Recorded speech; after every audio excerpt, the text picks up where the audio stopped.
Up.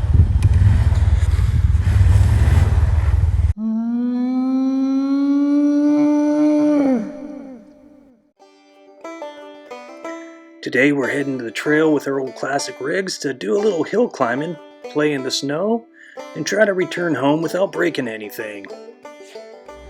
Returning will be our 1979 Toyota Land Cruiser FJ40, the 1948 Willys CJ2A,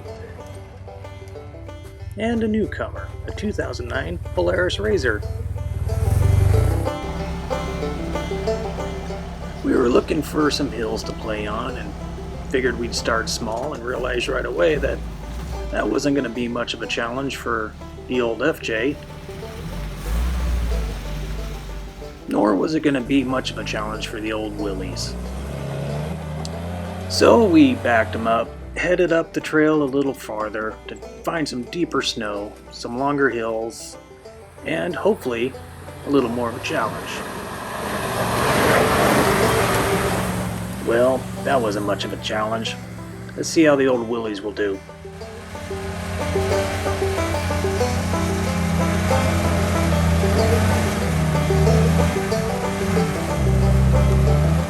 Well, it looks like those old tires might be a little bald and a little low on traction to handle some of these snowy hills. Of course, the Polaris is going to handle it no problem. They go pretty much anywhere, anytime, and without complaint. Maybe we'll take out some of the hill and just play in the snow for a bit. Oh boy.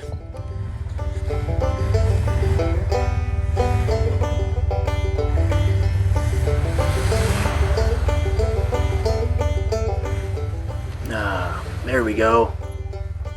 That was a close one. Let's see how the Willys does in this deeper stuff. My Jeep want to go this way. There's kind of a road there.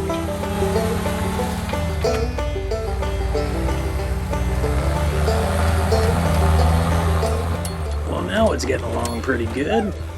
Keep her going, buddy. Attaboy. Well, I wonder how that old RZR's doing. Yeah, it's okay.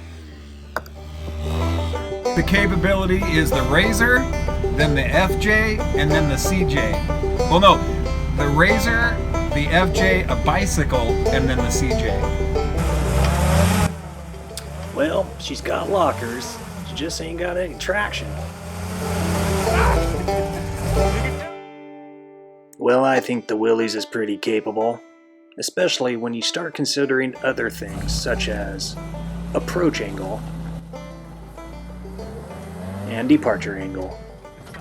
I don't think there's another vehicle made that can compete with the old Willys in this regard. It could walk up to any hill and climb it without touching anything other than the tires, of course, and then back out of it. It is quite impressive. The old FJ, on the other hand, it has a pretty good approach angle, but in regards to a departure angle... Oh, hey, stay right there for a second. Well, to be fair to the old girl, it was actually the cooler mount in the tire rack that scraped, not necessarily the FJ. Yeah, let's carefully back up.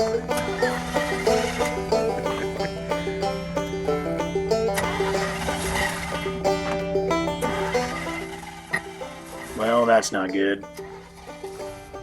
Well, driving that tire rack into the ground caused some twisting action that wasn't very favorable.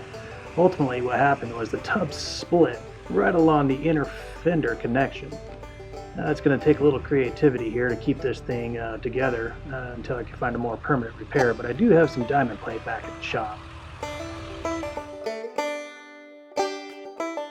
After taking a little closer look, it's pretty clear that it was worse than we originally expected. It's split pretty bad. Open it up, you can actually see the daylight down through it, but I do have some diamond plate and I will throw it back on. It'll strengthen it for a while until I can find a more permanent solution. Until next time.